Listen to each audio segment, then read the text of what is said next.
Hello, my name is Dean Bortz, and I'm the curator in residence for this magnificent log cabin behind me named Shelter House. One of the aspects that makes Shelter House very unique is the vast amount of original evidence that remains unaltered, both inside and out. The cabin started as a three-room structure around a central chimney that still remains today, and later a second floor and west annex adjoined the original structure comprising Shelter House as it stands today, the oldest continually inhabited structure in the Lehigh Valley. If you look real closely, you'll see there's a distinct difference between the shaping of the original logs that are in the 1734 log cabin compared to the logs that were used in the 1741 edition. You have to remember that these pioneers were in the wilderness under the mercy of the weather, and with the idea that they had to get their shelter built before winter. So they used in the original cabin a real wide-angled teardrop-shaped log, which is kind of simple, where you only put a notch in the log above it and a wide-angled tier below it. Not a very structural integrity way to build a cabin, but it was at the mercy of the weather with only hand tools in the wilderness. It was the best they could do to get their place built before winter. And if you see at the outside of the cabin, the type of notching used in the corners is actually a V-notch or a Dutch notch. And the Dutch notch is a much more structurally stable way to anchor a log cabin. It acts kind of like a dovetail and holds the logs together. So when the cabin actually moved a bit throughout the years, the V-notch actually kept the logs from coming apart and falling over. The great room of Shelter House right now. Like I mentioned, outside there was 3 rooms in the original one-story cabin built in 1734. The 3 rooms were the stupa, the kamer, and the kucha.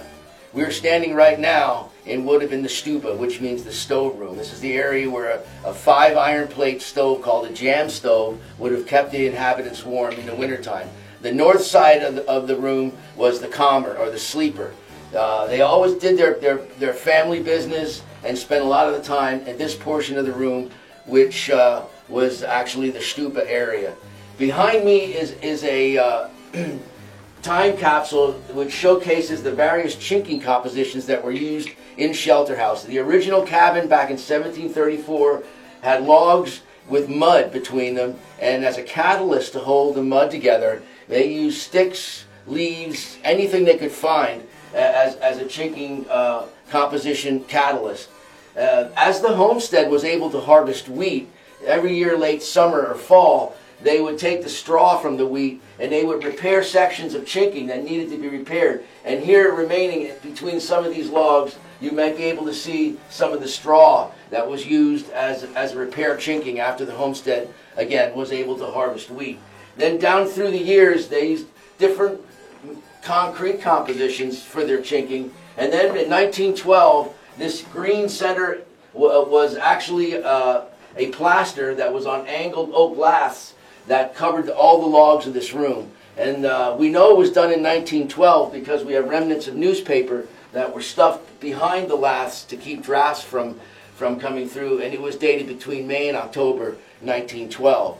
And in 1991, we held a major restoration here at Shelter House, at which time the plaster was all removed and the logs were once again revealed. Shelter House got its name by the first inhabitants of the little village that is now called Emmaus downtown. It was called the Makunzi village back in 1759 when Andreas Gehring built the first home. Shelter House had already been here for 25 years, so it wasn't on the village map, and the British didn't know it was here. Only the inhabitants knew it was here. Yet it was just far enough from that little village that was growing on each side of Main Street down there that they were able to come here in case there was an altercation with either the Indians or the British. They could come here and they could have meetings. They could regroup here if they had to abandon their village due to an attack. So in German, they called the building Zufluchtshaus. And Zufluchtshaus, translation in English, is of course Shelter House. Then down through the years, families moved in and out of Shelter House as the area nearby got safer and safer. And what eventually happened is it fell in private hands until the last private owners of Shelter House bought the premises in 1895. And that was Ann and Milton Jobst. Milton Jobst is the gentleman in the background sitting down with the cane, and in front of him is his son, Marcus Jobst, who became the last private owner of Shelter House. When he died in 1952, he left no heir, he had no wife, there's no children, so there was a public auction of the estate and everything in it. And at that time, our state senator, Senator Henry Snyder, and his friend Judge Richard C. Yost, who was the president judge of the Lehigh County, came up here and they saw this building. And at that time, they realized there's a gold mine of architectural colonial evidence, and it hadn't been modernized or it hadn't been in any way altered from its original features. And at that point, they said, we got to turn this into a museum. And hence the Shelter House was born. And in January of 1953, it was incorporated. And in October of 1953, the Shelter House Museum held its first grand opening. At that time, it's when the first caretaker and residents moved in. And I am the seventh in a row. I moved in 1978, and I'm the seventh curator now in residence of Shelter House. Another aspect that we learned about building a log cabin in the middle of the wilderness with only hand tools is we found out that there was no foundation whatsoever underneath the base logs of Shelter House. So they came and they built the log cabin. They put the logs directly on the clay-based soil. This summer beam, which traverses the center of the great room, actually sinks 13 inches when it leaves its pocket in the fireplace and arrives in its pocket right here on the east wall. Below it, you can see the Continental Log House summer beam was actually even lower than the position of the current summer beam.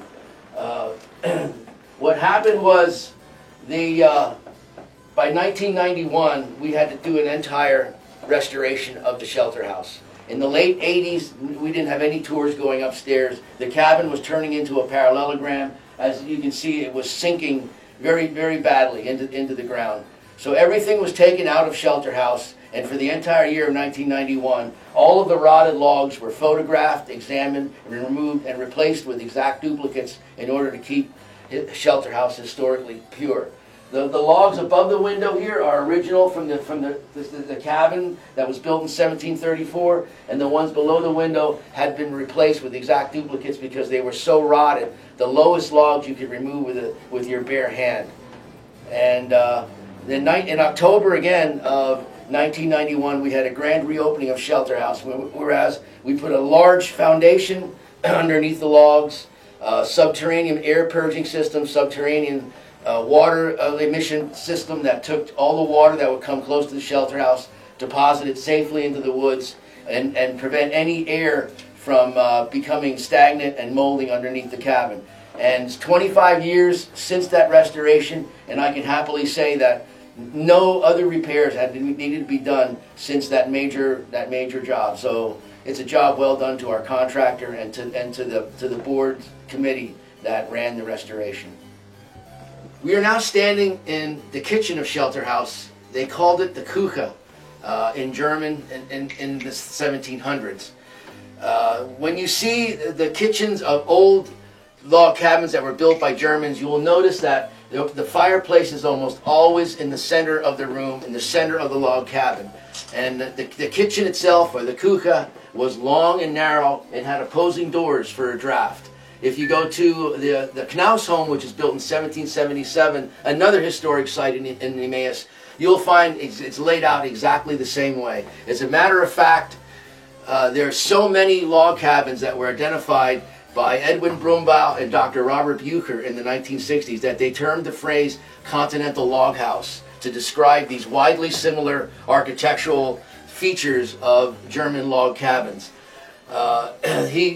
Robert Bucher was a writer for Pennsylvania Folklife. In 1980, he came through Shelter House, and I guided a tour with the man that actually coined the phrase Continental Log House. And I was so pleased for him to say, you've got yourself a classic Continental Log House right here in Emmaus. And the fireplace itself had a hole in the back that went into the other room, into the stupa, the stove room, and that's called the stoke hole. And the stoke hole, it was a passageway through which they would take coals from the fire and push it through into a 5 iron plate stove called the jam stove. And that's how they would keep warm. Very early 1700s technology to have a stoke hole and a jam stove. You cannot really see it. You have to look very closely, but the outline of the hole is still there. And also, what's still here is the yeast shelves. On each side of the fireplace is a wood-lined shelf. Most of them in similar historic sites are either square or rectangle. I was told by Dr. Bucher that Shelter House is very rare to have a arched yeast shelf, where our fireplace builder simply took a log, hollowed out the middle, and it became a shelf where they would keep their yeast alive. They could gather live yeast, or they could go to Bethlehem once Bethlehem was settled and go to a store and purchase yeast so they could make their breads all winter long, thus surviving. Okay, we've now walked up the stairwell, which originally was built in 1741, and ironically has all the original stairs except for the very bottom step. All the risers and platforms are original. And we've arrived up here in the first room that comprises the addition, the annex to Shelter House. This colonially would have been a bedroom. Now we use it as a source for our gallery, where we showcase many of the paintings and pictures that have been done of Shelter House throughout the years. To my left is a painting that was done on a burlap bag by the gentleman that you may have seen in the great room named Marcus Jobst, who was the last private owner. When he died in May of 1952, there was almost 100 paintings in here at Shelter House, according to the newspaper article that described his obituary. We have one, and we're looking for more. But around the room, there's many other paintings and photographs of Shelter House. And also, you see, if you come up to this room, a large portion of the original chimney that housed the smoking chamber that was underneath the first roof of Shelter House, the 1734 cabin. Where I'm standing right now in 1734, I would have had to lean over quite a bit because the roof was a lot shorter and there was no second floor. And now we'll go into the next room of the second floor annex. Now we are in the colonial bedroom of Shelter House. In colonial days, the logs in here would have all been white, and if one comes to visit Shelter House and looks closely, they can find certain sections of these logs where the whitewash still remains from its early colonial days. But today, as you walk into the colonial bedroom, you'll see the colonial double bedstead with the child's cradle right next to it. There's Aji mirrors that was their very early reflective substance that they would use to see themselves, and the vase and the bowl constituting the original colonial bathroom. And around the walls of the room are tough shine fractors, which celebrate the birth of colonial children with a little bit of a poem and colorful angels and things like that.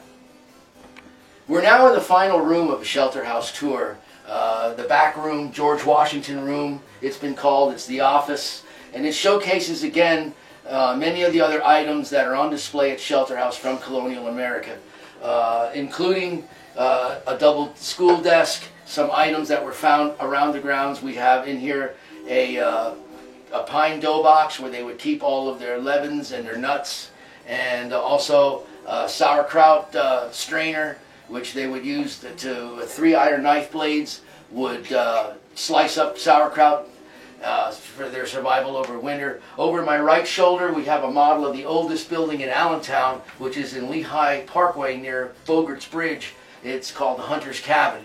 Unfortunately, it is not open for tours. To my left, we have a barrel on a cross-leg stretcher. I'll give everybody one moment to try to figure out exactly what this artifact from colonial America is. It has a little circular opening on the top where you would put your items in. It has a crank on the side that's attached to a wooden paddle that you would turn and agitate the items inside. And then there's a spigot on the bottom where you could drain your water and get ready for the next load. And of course, it's a wash machine.